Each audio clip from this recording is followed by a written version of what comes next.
Hello students, मैं doctor Sunil Chaudhary और आज के हमारे वीडियो लेक्चर का जो टॉपिक रहेगा वह रहेगा माइक्रोस्पोरोजेनेसिस एंड मेल गैमेटोफाइट। बात करेंगे आज लघु बीजाणु जनन एवं नर युग्मोद्भिद के बारे में। लघु बीजाणु जनन के बारे में बात करने से पहले बात करते हैं मियोसिस के प्रकारों के बारे में। इसको समझना जरूरी है हमें लघु बीजाणु जनन पढ़ने से पूर्व। तो जो अर्धसूत्री विभाजन है उसको 3 प्रकारों में बांट सकते हैं। एक कहलाता है गैमेटिक मियोसिस जो कि जंतुओं में देखने को मिलता है, एक जाइगोटिक मियोसिस जो देखने को मिलता है अगुणित जीवों के अंदर, और एक स्पोरिक मियोसिस जो सामान्यतः देखने को मिलता है पादपों के अंदर। क्योंकि जंतुओं के अंदर जो मियोसिस है उससे निर्माण होता है गैमेट्स का, इसलिए इसे कहते हैं अपन गैमेटिक मियोसिस। और वहीं पादपों के अंदर जो मियोसिस होती है उससे निर्मित होते हैं स्पोर्स, बीजाणु, इसलिए उसे कहा जाता है स्पोरिक मियोसिस। यदि बात की जाए गैमेटिक मियोसिस की, तो जो ऑर्गेनिज्म हैं, जीव हैं, वो डिप्लॉइड हैं, वह युग्मकधानियाँ बनाएंगे। इनमें अर्धसूत्री विभाजन होगा जिससे निर्माण हो जाएगा आपके युग्मकों का, जो कि अगुणित रहेंगे। इन युग्मकों के संयोजन से, निषेचन से निर्मित होगा युग्मनज जो परिवर्तित हो जाएगा द्विगुणित ऑर्गेनिज्म के रूप में। वही बात करें अगर अगुणित जीवों के बारे में, तो जो अगुणित जीव होते हैं हैप्लॉइड सेल्स होती हैं। ये हैप्लॉइड सेल्स क्या बनाती हैं? युग्मकधानियाँ बनाती हैं, और ये जो युग्मकधानियाँ हैं ये भी अगुणित ही होती हैं। अब इन अगुणित युग्मकधानियों में समसूत्री विभाजन द्वारा क्या बन जाते हैं? युग्मक बन जाते हैं। निषेचन होता है जिससे बनता है आपके युग्मनज, और ये युग्मनज वापस से अर्धसूत्री रूप से विभाजित होता है और अगुणित जीवों का निर्माण कर देता है। तीसरे प्रकार की जो मियोसिस है वो है स्पोरिक मियोसिस, और ये स्पोरिक मियोसिस जो है ये सामान्यतः देखने को मिलती है पादपों के अंदर। उन पादपों के अंदर ये पाई जाती है जहाँ पे पीढ़ी एकांतरण देखने को मिलता है। पीढ़ी एकांतरण से तात्पर्य है कि 2 अलग अलग प्रकार की जो पीढ़ियाँ हैं वह जीवन चक्र में देखने को मिलती हैं। एक जो बीजाणुद्भिद पीढ़ी कहलाती है जो द्विगुणित होती है, दूसरी पीढ़ी कहलाती है युग्मकोद्भिद जो कि होती है अगुणित। जो बीजाणुद्भिद है इसके अंदर बीजाणुधानियों का निर्माण होगा। बीजाणुधानियाँ जैसे कि लघु बीजाणुधानी हो गई और गुरु बीजाणुधानी हो गई। बात की थी अपन ने पहले वाले लेक्चर में लघु बीजाणुधानी के बारे में। अब ये जो बीजाणुधानियाँ हैं ये निर्माण करेंगी बीजाणुओं का अर्धसूत्री विभाजन द्वारा, यानी कि ये निर्माण करेंगी लघु बीजाणुओं का एवं गुरु बीजाणुओं का। अब ये जो लघु बीजाणु व गुरु बीजाणु हैं ये परिवर्तित होकर के क्रमशः बनाएंगे नर युग्मकोद्भिद और मादा युग्मकोद्भिद। नर युग्मकोद्भिद में से निर्मित होगा नर युग्मक, मादा युग्मकोद्भिद से निर्मित होंगे मादा युग्मक। निषेचन होगा, निषेचन की प्रक्रिया के फलस्वरूप निर्मित होगा युग्मनज, और युग्मनज वापस परिवर्तित हो जाएगा इन द फॉर्म ऑफ बीजाणुद्भिद या स्पोरोफाइट। जैसा कि हम पिछले लेक्चर में बात कर चुके हैं, नर जो बीजाणुधानियाँ हैं या लघु बीजाणुधानियाँ हैं उसकी संरचना के बारे में और किस प्रकार से उसका परिवर्तन होता है। तो एक परिपक्व जो लघु बीजाणुधानी होती है उसके अंदर अपन ने देखा था कि सबसे बाह्यभित्तीय एपिडर्मिस, फिर एंडोथीशियम, फिर मिडल लेयर, उसके अंदर टेपिटम, और टेपिटम के अंदर उपस्थित होते हैं बीजाणुजन कोशिकाएं या बीजाणुजन ऊतक, स्पोरोजिनस टिश्यूज।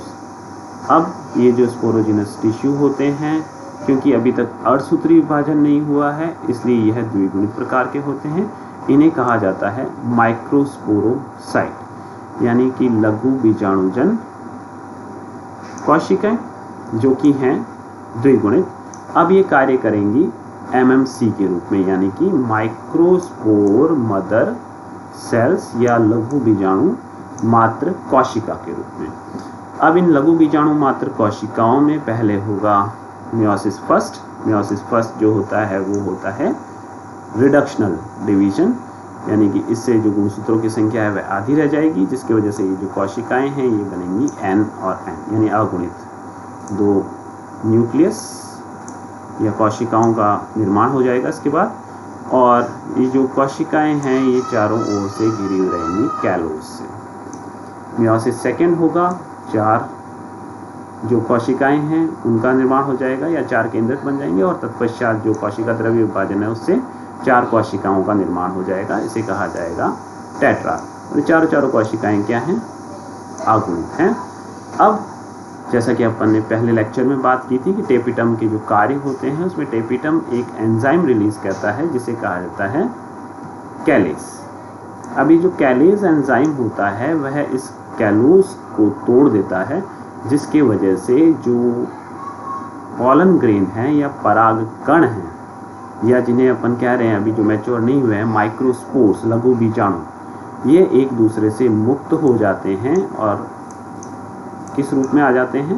माइक्रोस्पोर्स के रूप में आ जाते हैं, लघु बीजाणुओं के रूप में आ जाते हैं। अब ये जो लघु बीजाणु हैं इनके अंदर अर्धसूत्री विभाजन नहीं होता, समसूत्री विभाजन होता है, और इस समसूत्री विभाजन के परिणाम स्वरूप ये निर्माण कर लेते हैं एक कायिक कोशिका का और एक जननिक कोशिका का। जो कायिक कोशिका होती है वह आकार में बड़ी होती है, जननिक कोशिका का आकार छोटा होता है। तत्पश्चात ये परिवर्तित हो जाता है एक परिपक्व पराग कण के रूप में, और इसकी संरचना में हम देख सकते हैं कि एक बाह्य भित्ति होती है जिसे एक्साइन कहा जाता है, आंतरिक भित्ति होती है जिसे इंटाइन कहा जाता है, साथ ही एक ट्यूब न्यूक्लियस है, और ट्यूब न्यूक्लियस या जिसे कायिक केंद्रक भी कहा जा सकता है, कायिक कोशिका है, कायिक कोशिका के अंदर कायिक केंद्रक उपस्थित है, वहीं यहाँ पे एक जनरेटिव या जननिक कोशिका भी उपस्थित है।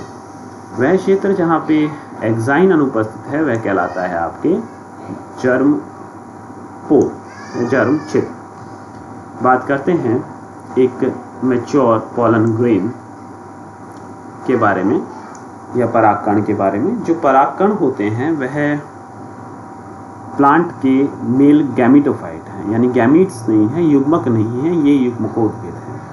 इसकी संरचना की बात करें तो सबसे बाह्य जो परत या भित्ति होती है उसे कहा जाता है एक्साइन। ये एक्साइन है, ये निर्मित होती है स्पोरोपोलेनिन से। जो स्पोरोपोलेनिन होता है यह ऑक्सीकारी बहुलक होता है, ऑक्सीडेटिव पॉलीमर होता है कैरोटीनॉइड्स का। साथ ही साथ ये जो स्पोरोपोलेनिन है यह जो परागकण है उसको भौतिक एवं जैविक अपघटन से बचाता है और इंश्योर करता है कि जो पॉलन ग्रेन है वो लंबे समय तक सक्रिय रहे। इसके बाद में जो आंतरिक भित्ति होती है उसे कहा जाता है इंटाइन, और इंटाइन है वह कंपोज रहती है आपके पैक्टिन से और सेल्यूलोज से। जो इंटाइन है यह उस क्षेत्र में जहाँ पे एक्साइन अनुपस्थित होती है, वह क्षेत्र अपन ने बात की थी जर्म पोर कहलाता है। इस क्षेत्र में यह सामान्यतः मोटी हो जाती है। एक जो संरचना होती है उसे कहा जाता है पॉलन किट। जो भी पादप इंसेक्ट पॉलिनेटेड होते हैं। पॉलिनेशन का मतलब जैसे हम पहले भी डिस्कस कर चुके हैं कि पराग जो कण हैं उनका इस पराग कोश से उसी प्रजाति की पुष्प के वर्तिकाग्र पे पहुंचने की जो प्रक्रिया है वह परागण कहलाती है, पॉलिनेशन कहलाती है। ये पॉलिनेशन है यह कीटों के द्वारा भी हो सकता है। उनको कहा जाता है इंसेक्ट पॉलिनेटेड स्पीसीज, यानी जिन प्रजातियों में कीटों से परागण होता है उन्हें कहा जाता है कीट परागित प्रजातियां। तो इन कीट परागित प्रजातियों के अंदर क्या होता है, इनके जो पॉलन ग्रेन या परागण होते हैं वो कवर्ड रहते हैं, वो घिरे हुए रहते हैं एक ऑयली या वसीय परत से, और ये वसीय परत है इसको स्त्रावित किया जाता है टेपिडम से, जो हेल्प करते हैं पॉलिनेशन या परागण की प्रक्रिया के अंदर। नेक्स्ट अपन बात करें तो वेजिटेटिव सेल्स या कायिक कोशिका के बारे में बात कर सकते हैं। इस कायिक कोशिका का जो केंद्रक होता है वह स्फेरिकल होता है, गोल नहीं होता है, राउंड शेप नहीं होता है, यह स्फेरिकल होता है। और ये जो कायिक कोशिका है इसमें फर्दर कोई भी डिवीजन नहीं होता है, यह आगे विभाजित नहीं होती है। हालांकि इसका जो केंद्रक है ये डीएनए सिंथेसिस कर सकता है, डीएनए का प्रतिकृतिकरण करने की क्षमता इसमें होती है, परंतु ये आगे विभाजित नहीं होती है। वहीं यदि बात की जाए जनरेटिव सेल की तो जो जनरेटिव सेल की जो वॉल होती है, भित्ति होती है, यह आर्क्यूएट होती है, यानी आर्क के समान होती है, देख सकते हैं अपन। और इस कोशिका का क्योंकि आकार छोटा है और इस छोटे आकार में भी अधिकांश जो स्थान है वह घेर के रखता है इसका केंद्र। धन्यवाद।